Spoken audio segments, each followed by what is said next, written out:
You hear me? Yeah, I can hear you now. Fucking hell. Jeez. Do you know what? Do you know what I found funny is the name of your show? Oh, right, really? Well, just now, because it's obviously not very fast. The irony, It's yeah. been talk slow. Exactly, yeah.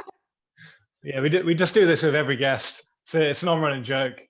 Oh, Yeah, fuck. mate. Well, I could see the pain. I could see the pain and anguish in your face. at least we got there. Yeah, all good. So you got to fight. You got to fight till the end of all this. Yeah, man. At least we got there. Hey, all good. Yeah. So yeah, this is just like a small lockdown project I've kind of started, really.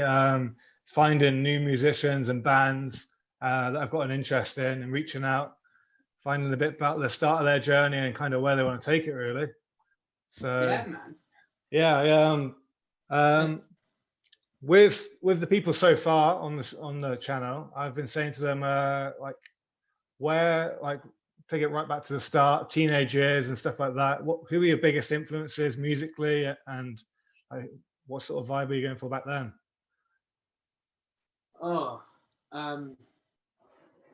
Yeah, I suppose so. Initially started the first tape I ever bought was Eminem and Mace called Double Up. It's rap, and then I got into like Jamiroquai. Okay, yeah. But I always had this thing, because my dad played guitar. I always had this thing where like the Rolling Stones or the Beatles are quite prominent. So like the White Album. I think John Lennon actually probably, let's be honest, if you listen to Tame Impala, I mean, it kind of sounds in a weird way. If you actually root into it, it's almost like it's basically just singing John Lennon's vocal parts over some really cool, like mystical shit with synths and stuff. That's not even a diss, it's a compliment to him as well, because he's been very clever to resurrect that. But I suppose, yeah, man, quite a broad canvas, really. Nice one. And for you, like whereabouts are you based? You're based in Cambridge, yeah? Is that right? Based in Cambridge, but I was living in London for 8 years, and then I was first lockdown, I was living in Rome in Italy. Oh, really? Nice. Jeez. And so GSD, the project, how did it come around? And what getting shit done. Getting shit done. Is this what it stands for? Yeah. That's what it stands for. Nice. It spurned. Me and my mate are in a band called Controversy with a K and an I, and that's electro kind of funk, but proper like 80s vibe. Yeah. And he's been a pivotal part of my transition from like normal kind of safe band genre music into electronic funk music. But then I got kind of a bit lost in all this clubby stuff for a while. Like just going out and getting battered with your mates and just listening to techno and house music for years. Yeah. And that obviously has then come into me. So I kind of, what was we even talking about? What were we talking about? My influences, but like, how GSD formed. That's it. Yeah.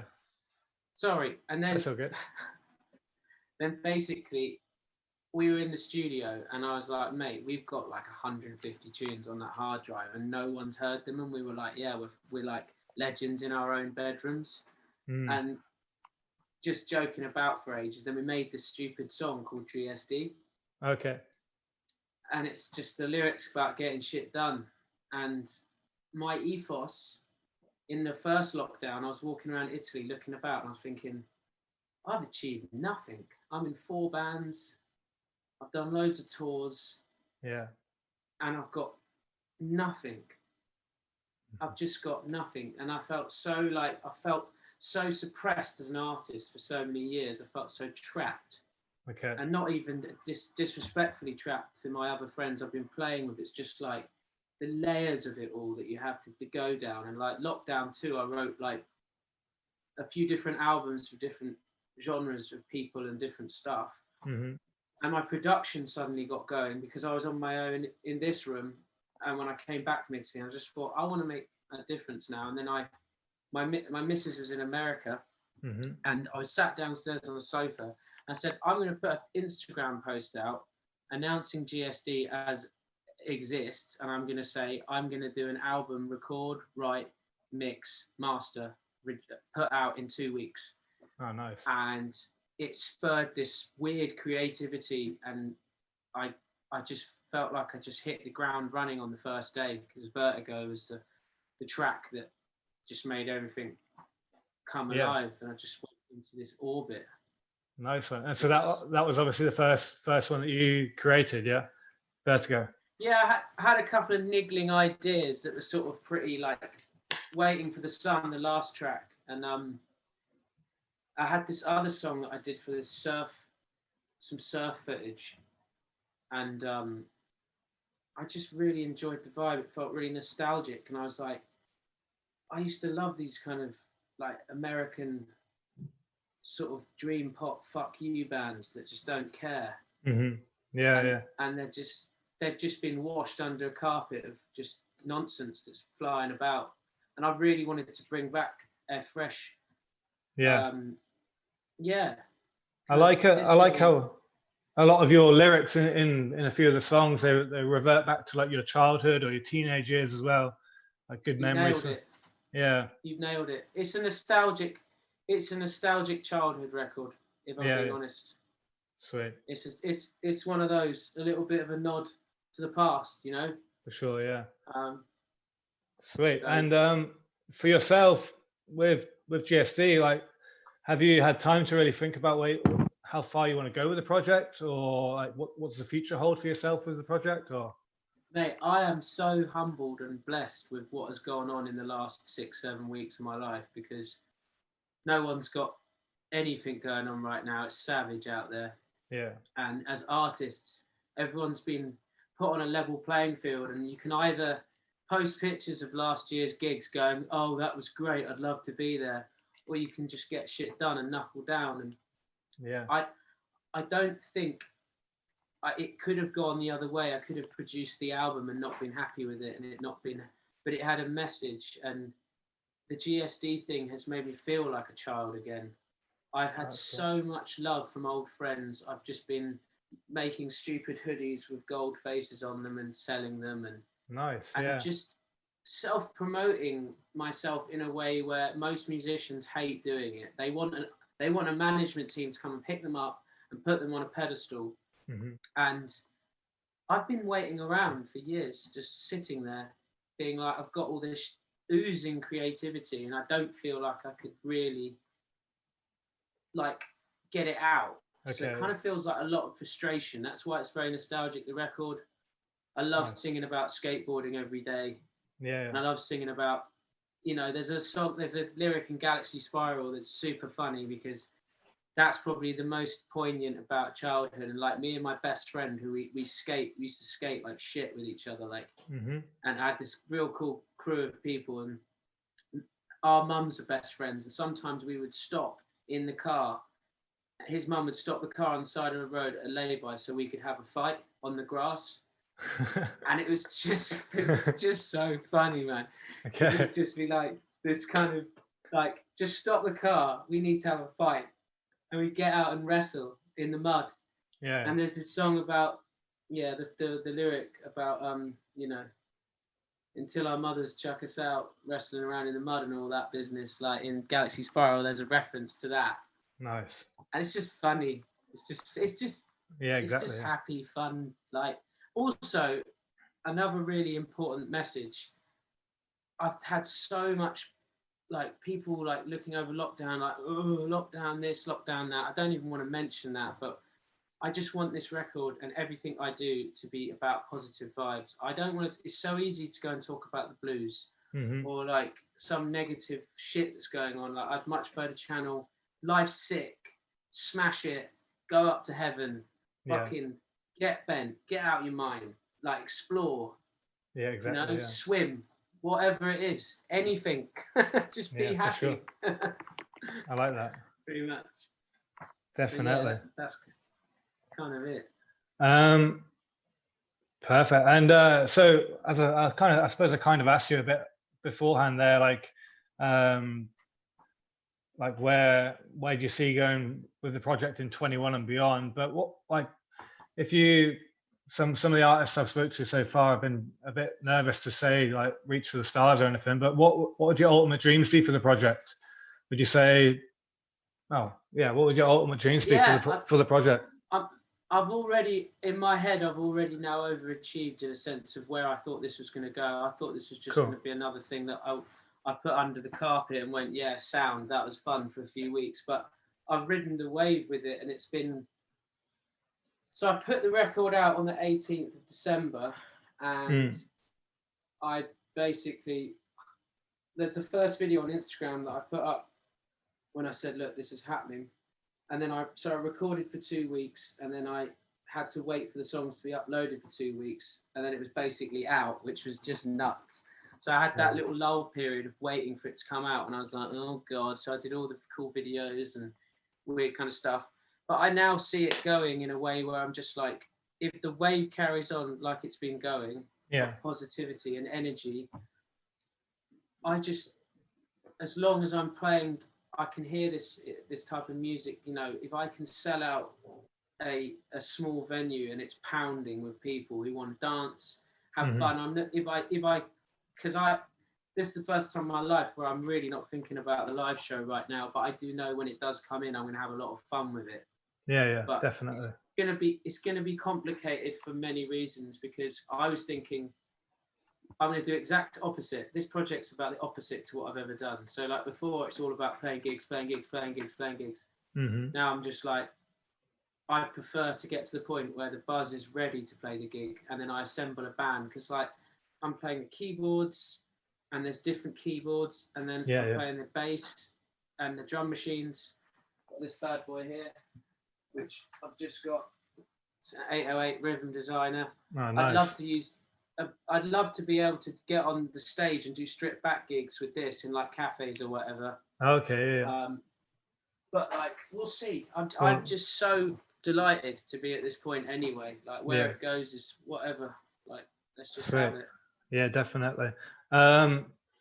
This is probably not even a question, but yeah, so far from what I've been listening, it's kind of really given me them like MGMT vibes and like Empire of the Sun as well. So like bands that I used to really love, like being back when I was like 16, 15 years old, like literally loving their tunes. And so it's kind of, as you said there, it took me back to my youth as well, which is that's the aim. With everyone so far, I've been firing away some quick fires as well, so is that okay if I shoot some over to you? You do your thing. Sure thing. All right then.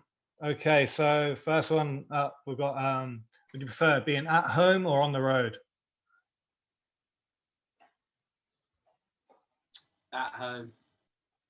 Okay. Up north or down south? Right in the centre, mate. Right in the Midlands. Music wise, UK or USA? Oh, for what? Just everything. Everything. Make the question however you want. Well, for the scene, I'd probably say America have got more love for music, and I don't mean to be disrespectful to us Brits, but like, yeah, it's a bit clicky here. So yeah, probably the US. Okay, cool. On the beers or on the wine? Mate, now you've asked a very poignant question, because I'm drinking a cadet who are actually going to do a feature on GSD, because I'm very close to them, because I actually secretly have a wine business on the side that's called Through the Grapevine. It's nice. A mobile wine bar. But I'm going to have to say to you, like, I'm drinking beer now, but like wine's my thing. Like I studied wine, so I have to go with wine to be loyal. Nice one. Cool. Would you rather be playing arenas or festivals?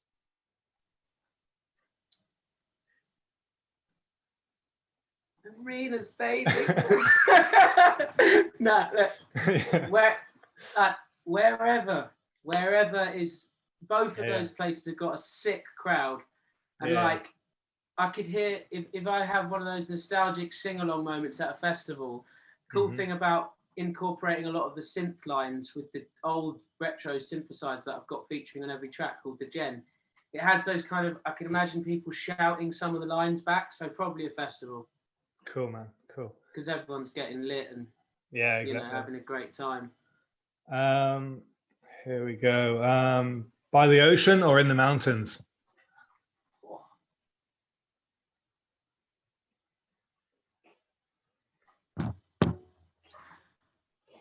In the past, I would have said the mountains, but because this music is very reminiscent of water in some respects, Surfing on a Dream. Yeah. It's got that chorusy vocals. It sounds a bit like we could be in the water opposed to the mountains. So I'm going to go with water. But my heart, it goes out to Meadows in the Mountains Festival, which has been a festival I've been lucky to be part of and played every 9 years of the festival. Okay, sweet. And it's called Meadows in the Mountains, and it's an incredible boutique festival. So that's the mountain bit I like. But for this record, definitely by the water. Okay, cool. It's a bit of a random one, but John Lennon or Bob Marley? Oh, I love that question. Bob Marley. Okay. I did it. Okay, you've done it. If you could watch any artist or band from past or present, and you get to meet them after the show as well, who would it be? Probably Parliament. Okay, sweet. Probably Parliament. In their heyday, when they were on the trip. Yeah. In the mothership. Imagine getting beamed up into the mothership and meeting George Clinton. Bit wild. Like, yeah. I mean, that's again nostalgic vibes. Like, yeah, it's what it's about. This is why, from like you see a lot of modern artists now, the way they dress, and the way they make their hair like multicolored and get tattoos on their faces. Like the '60s and shit was so cool, and it was just like cool because it was cool. Whereas, now everyone's sort of trying to be that thing. And I think, yeah, the nostalgicness of this means that it can be a bit funky. So yeah, George, I'd meet Parliament, I'd say. Nice one. And the final one, what would your go-to karaoke song be?